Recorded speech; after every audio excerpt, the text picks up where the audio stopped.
recording. So the recording is now also online. Sorry for that. So those who see this video as a recording later on YouTube, I'll just repeat who we are. So my name is Oli Christen-Drew. I'm the head of Molchanovs Wave Education. This is my wife Jen, and she's doing the interpretation for the deaf and hard of hearing to sign language, which is American Sign Language.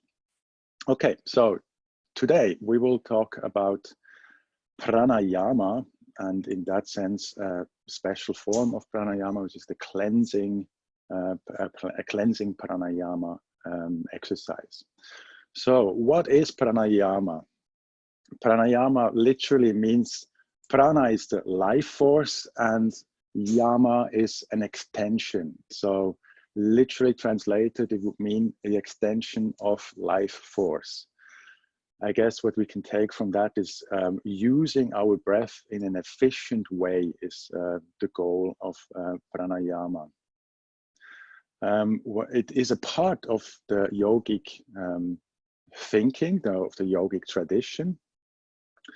And in that sense, you can look at it as on one level with the asanas that we know. So these are the postures, so the tree posture, the headstand, the warriors and so on. These are the asanas, and pranayama is on the same level on the side of it as a set of exercises, and they should all be part of a practice of a yogi. Today we're going to focus on one exercise which has several benefits in our daily lives and also for freedivers especially. So for those who are not freedivers yet, oh, that would be actually an interesting question. Please raise your hands on the Zoom meeting. Who is a certified freediver? So I can see a bit like who is the audience, and oh, we see a lot of hands going up there. Almost everyone. There you go. Okay, we have a very freediver rich audience, 50-50. Second question then, who is practicing pranayama already in one shape or form or the other? I'm lowering all your hands. So who is practicing pranayama in one way or the other? Be it you're doing Bhastrika, you're doing Kapalbharti, you're doing Nadi Shodan, whatever you do. Let us know if you already have a practice, if you already know a bit about what it is. Okay, interesting. That's way less. That's good. Okay. Thank you very much for this information. So I will focus also then very much on explaining what we're doing there in the pranayama section. Good. So today we're going to focus on an exercise that helps you on a daily basis to release excess mucus from your breathing apparatus, to put it very generally. That is very important for people that maybe live in dry environments, especially in cities, air conditions, and people like me who at one stage had or still have chronic congestions. And when I started freediving, I couldn't equalize at all, and that was for two reasons. First of all, I didn't understand equalization technique 10 years ago. Even I was a scuba diver, but I could not equalize head first. I did not know what Frenzel is, as now you as freedivers, or the freedivers amongst you know what that is. So Frenzel technique just I couldn't understand it. But what I also figured out once I understood it and I could apply Frenzel technique, I almost could not dive because I had chronic congestions of my sinuses. That means there was old mucus sitting in the sinuses and did not come out. And when passages between several sinuses are blocked, that's when you get a sinus block. And that was a daily problem, or a chronic problem for me.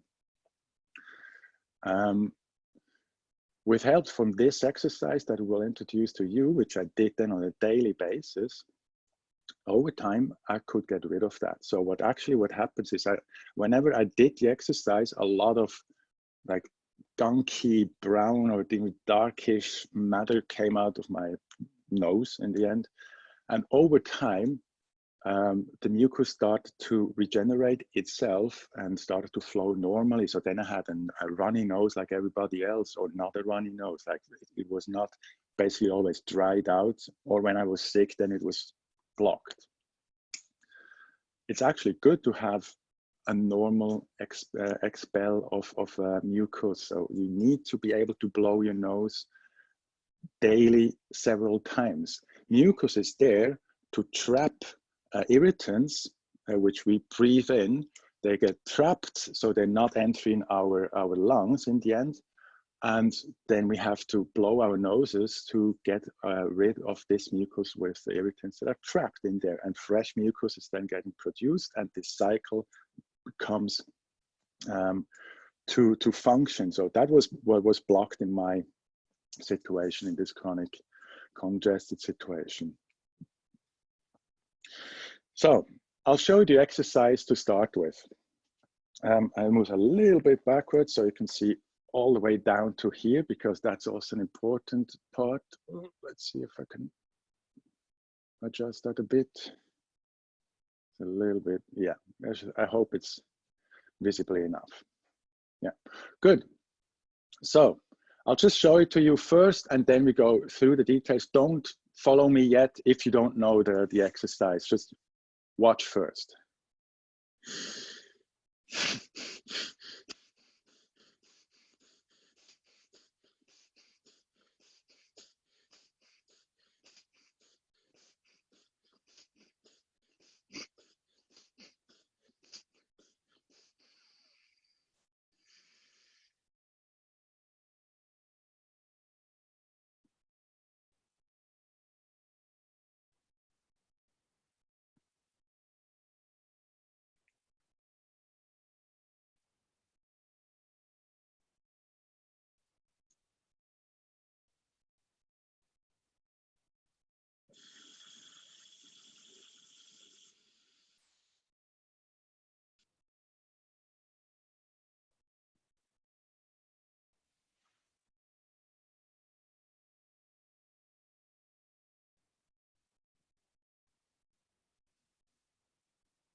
And that's good.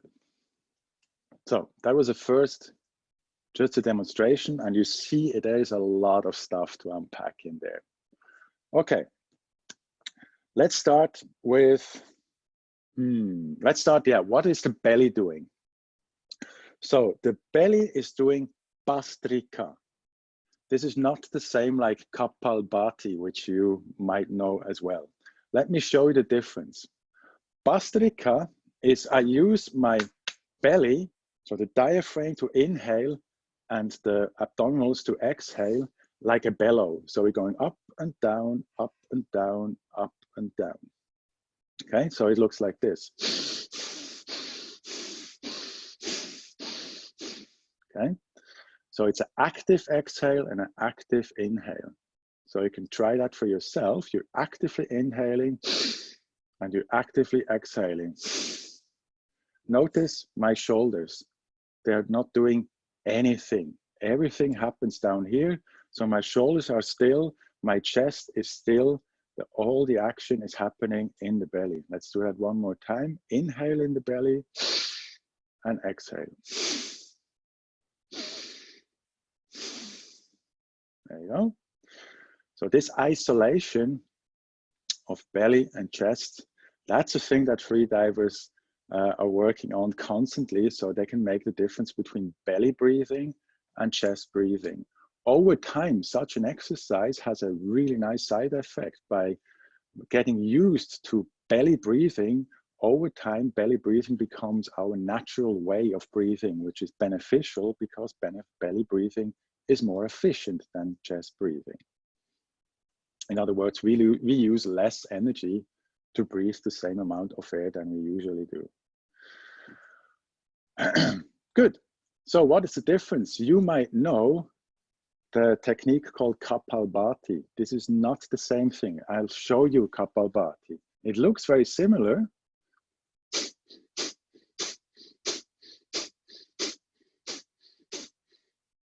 Okay, what is the difference? Kapalbharti is an active exhalation and a passive inhalation. So we press the air out and then we simply relax. And the air flows back in. And there we have another very interesting fact for freedivers, but also for other practitioners.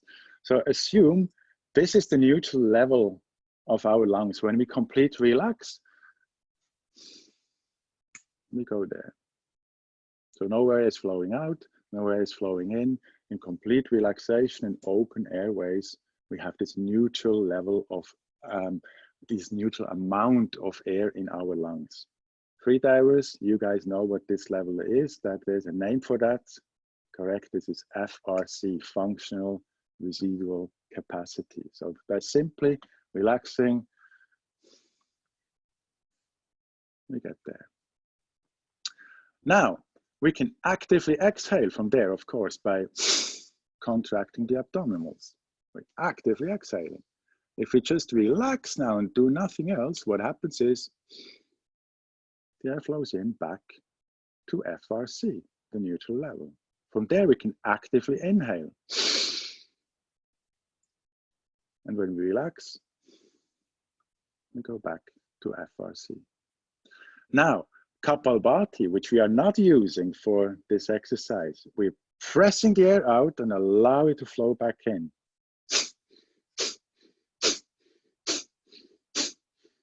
That's Kapalbharti. We want to use the technique Bhastrika, which has a bit more of an airflow because we press the air out and then we actively inhale just with the belly. We are above neutral.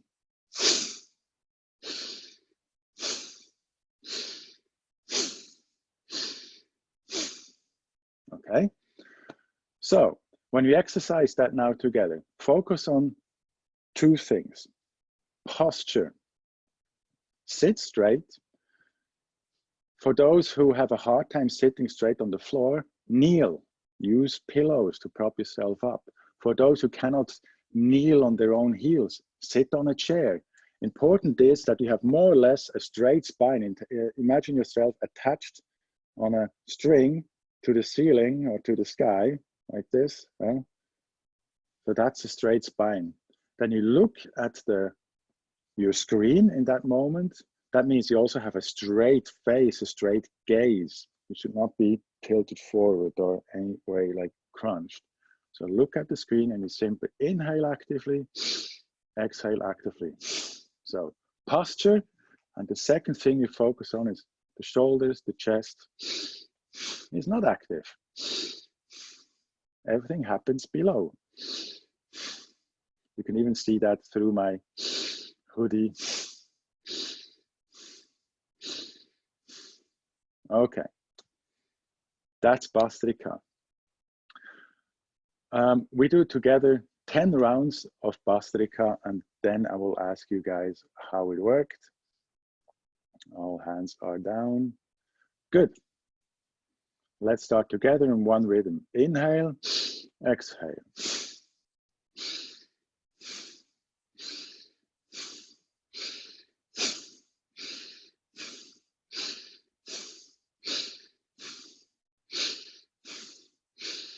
And 10. So, I see hands are going up. There is a question from Marlene. Can you type that please in our Q&A if you have a question. For any other guys, let me please know if that worked for you. If there's something that is unclear, please raise your hands, or even better, send us a Q&A, and then we can clarify that hopefully right away.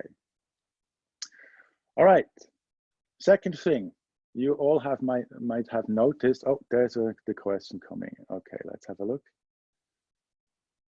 Oh, thank you, very, very good question, of course. Breathing through the nose only, yes. So we're answering your question here, Marlene. All the breathing is happening through the nose, and the mouth is closed, relaxed, closed. Don't clench it, don't bite your teeth, just simply have the mouth relaxed, closed, and all the breathing is happening through the nose. Yeah, good, thank you very much. That was a very important one, and that's why I love these Q&A. I see it. How can I get rid of these questions? Thank you. Okay, so whenever you have a question, it will pop up here, so that's good. Now, second thing, you or some of you might have noticed, even doing 10 rounds of Bhastrika, you got dizzy. I get very dizzy doing such breathing exercises. What is happening there? Well, this is clearly hyperventilation, what we're doing here. And hyperventilation, I really would like to get ourselves a bit more in focus. Let's see if I can do that. There you are. Now I got you in focus. Okay, that's a little better. Okay, hyperventilation. What is that thing, hyperventilation? Simply put, when we breathe more than what our body needs, and now when we are resting, we don't need to breathe much. Our body breathes very little. You can't hear it breathing, you can't see the breathing of someone. And as we are doing such breathing exercises, we are breathing a lot. Breathing more than normal is called hyperventilation, and it has one effect amongst several, but one effect is the level of CO2 in your blood is getting lowered. Lowering the level of CO2 has several consequences, and one of them is the blood flow to the brain gets actually reduced, so that's simply a vasoconstriction to the brain.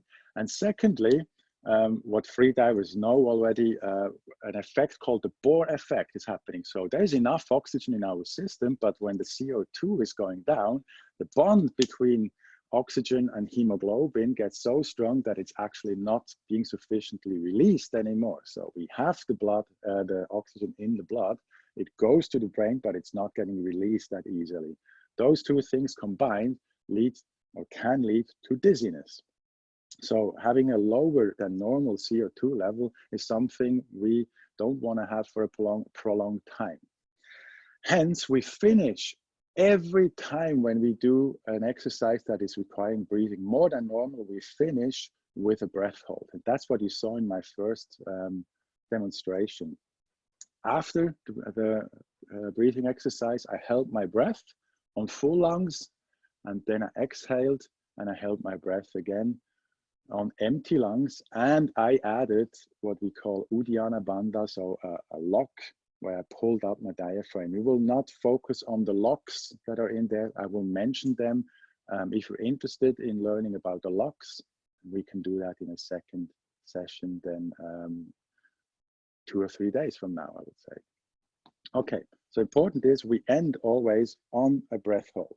My notes just turned off. That's not very handy. There you go. Okay, so we will end on a breath hold. That's an important factor there. Now, Bhastrika is clear. We know we're going to end on a breath hold. Now, the last question is, what is happening here? What did I do with my hand, and what happened here on the nose? This is the same thing what you know already, those who do yoga or have a yogic practice, as Nadi Shodan. So what we do is basically you take these two fingers, so middle finger and ring finger, no, not the ring finger, index finger and middle finger, put them down, and there you have like a nose clip, basically. And you can, just by simply go left and right, you can very easy, so in a relaxed manner, you don't need to squeeze your nose. It's just applying a little bit of pressure to block off one nostril or the other. So as in Nadi Shodan, we inhale and then we switch. So you always switch after the inhalation. So you go, let's say when we start, oh, right hand. This, I'm not sure why, it's tradition, or there's for sure a reason for that. You use the right hand if it's not in a, well, if it's available.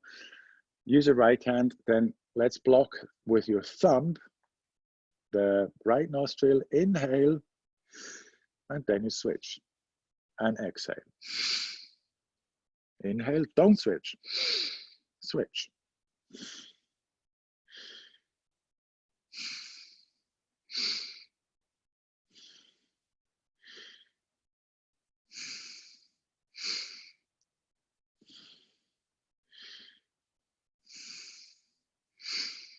Okay, switch always after the inhale.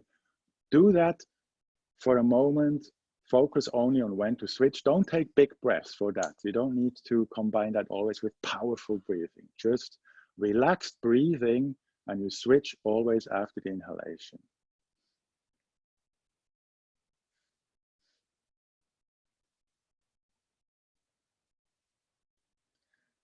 Okay, interesting questions coming. How long is the breath hold for in the end of the exercise? As long as you like. Don't hold it. You don't, or let's say, don't push yourself to hold it. The fantastic or the interesting fact is that your body will tell you when to breathe again. It's actually when it starts to feel like that's enough. I want to breathe now. Because that means your CO2 level is coming up. It's more than normal, and that's fine. Being high on CO2 is fine. Being low on CO2 is not good. So you hold your breath until you feel like, yeah, that's enough. Then you exhale. So there is no set time or so. Listen to your body. That is very, very important there. So thank you for that question, Lydia. And Alex is asking, or actually, I figured out if I have one nostril congested, it takes more time. Yes, that's true. That is very true, that when you are doing relaxed Nadi Shodan, you just follow your breath.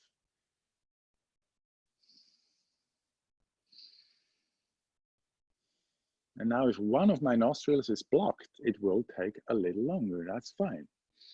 Fun fact is, which nostril is blocked will change during the course of a day. That's the thing where if you do, when you're sick or have a congestion, you can do these exercises also twice in a day. And it's quite interesting then to see how this changes and moves around during the day. Yeah. Cool. You are very welcome, Alex. Good. Now we have all the tools in the box. We can use Bhastrika, combine it with the alternate nostril breathing. So I'm gonna talk you now through a first round, yeah, very good in time, a first round of Bhastra-Kumbhaka in total. Good. Straight posture, head straight as well. Look at your screen. If your screen is very low down, it's maybe not ideal. Bring it up so you could keep your head straight. Once you start exercising for yourself, simply fix your gaze on a point on the wall, and the nowhere is actually best. Okay, I will fix my gaze on the camera for now. We start with the thumb on your nose and inhale from the left side.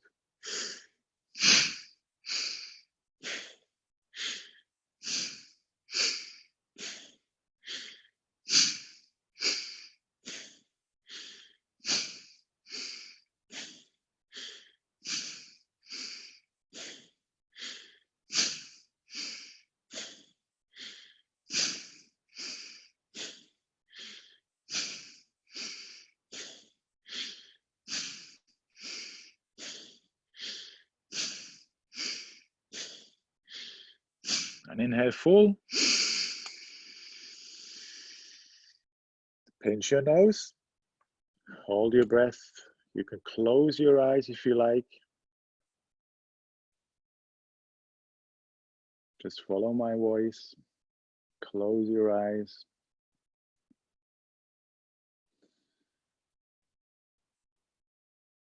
And whenever you feel like you want to exhale, exhale. And then completely exhale. Through the nose. Completely exhale.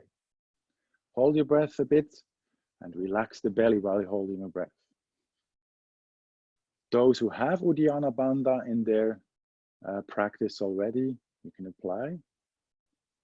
Release Uddiyana Bandha and allow the air to flow in and breathe normally. That was our first round. We got another question. Chris, how many times? That's the next question. How many times should we do this exercise? So what is actually one time?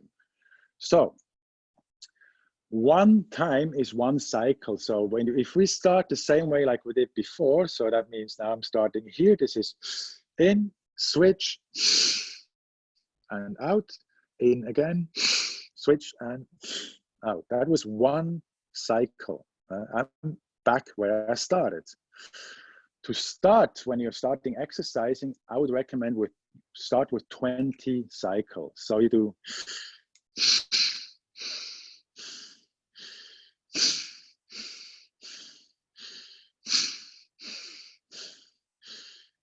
and so on.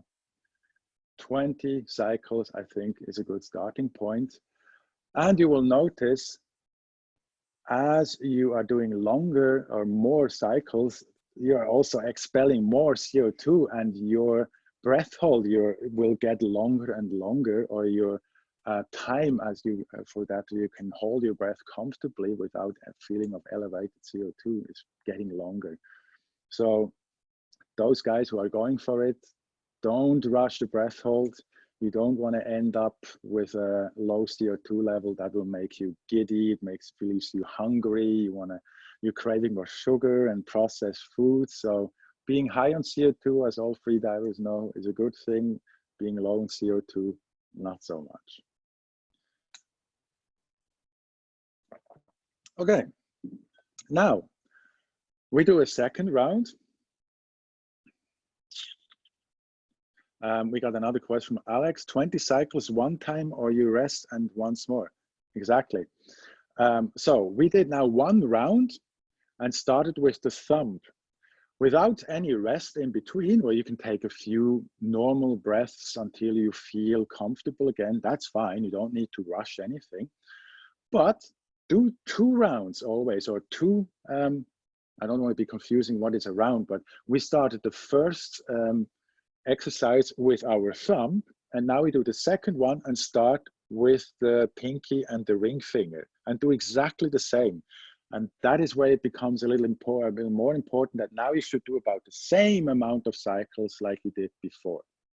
So if you did 20 with the starting on the thumb, let's do also 20 starting on the ring finger. Okay, good. Let's find the posture again. Straight spine. Look at the screen, or maybe even listen to my voice and look into, or fix your gaze on a point on the wall. We start with the ring finger in, and we inhale, switch, exhale, switch.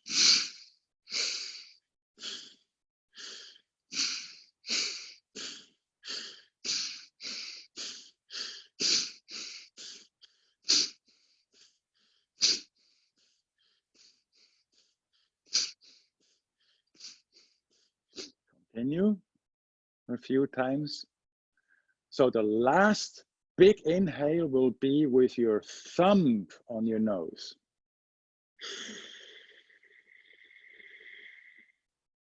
Now you can use your hand as a nose clip while you hold your breath. Relax your whole body, relax your shoulders, relax your chest, relax your belly while you're doing your breath hold, as long as you comfortably want or can. Once you decide it's enough, then you open the thumb, so you're finishing the last cycle. Okay. Completely exhale. You can release the nose or keep it pinched, up to you, but relax the belly on the empty breath hold. Relax the belly. Those who have Uddiyana Bandha, apply it now. Release Uddiyana Bandha.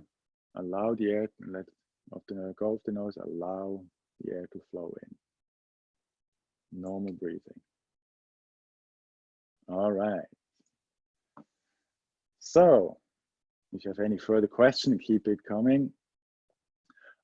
Now, very important, guys.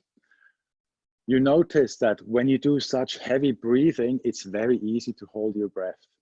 Hyperventilation is messing with our gas levels, as I explained, and it makes it easy to hold your breath. This is only for exercises. You cannot and should not ever use this before holding your breath as a freediver or when you're playing around, even in your bathtub. This is the most dangerous part of freediving, holding your breath in water alone.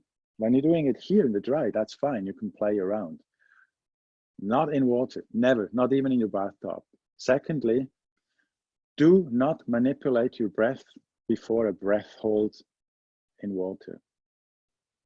Again, here in the dry, you can play around, that's fine. No hyperventilation before a breath hold in water. That means, especially in freediving in general, no hyperventilation, no breath manipulation. So please be very careful with that. These are exercises that we are doing here. They help you to cleanse, they help you to strengthen your breathing muscles, they help you to gain control and over your breath and your breathing muscles. But these are not preparations for a breath hold. Don't mix these two up. If you see someone doing that, please explain them what we just talked about, what you learned here. This is very important, okay? Good. Let's do one more round together. One with starting on the left side, one starting on the right side. And then we will see where you're at, okay? Straight spine, head straight as well. Fix your gaze. We start with the thumb on our nose and we inhale. Switch, exhale. Inhale. Switch, exhale.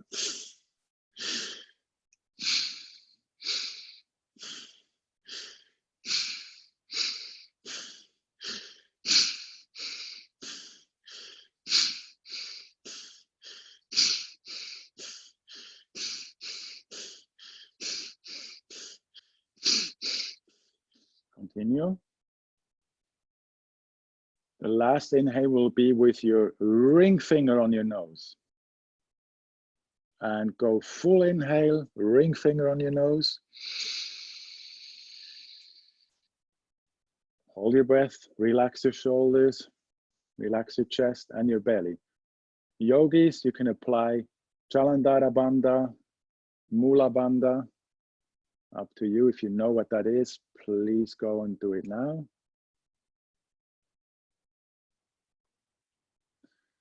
Then bring your head back up, those who lowered the head for Jalandhara Bandha, and release the middle finger, the ring finger for the last exhale. Complete exhalation. Hold your breath. Straighten your spine and relax the belly. Everything is relaxed. Uddiyana Bandha for those who are using Uddiyana Bandha. Release Uddiyana Bandha and allow the air to flow in. Check on your body. Are you nice and relaxed, or did you build up any tension that is not necessary? Remember, everything is happening in the belly. Nothing is happening in the chest and the shoulder. Feeling good? No further questions. I take this as a positive. Let's do the last round then together. We start with the ring finger on the nose. Straight spine, head straight, gaze in the nowhere or on the screen, and inhale. Switch, exhale.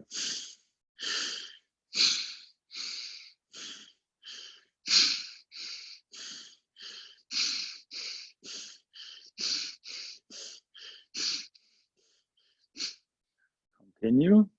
If you have counted your own rounds before, do the same count. Remember, this time you will finish on your thumb, will be on your nose to finish the last inhale.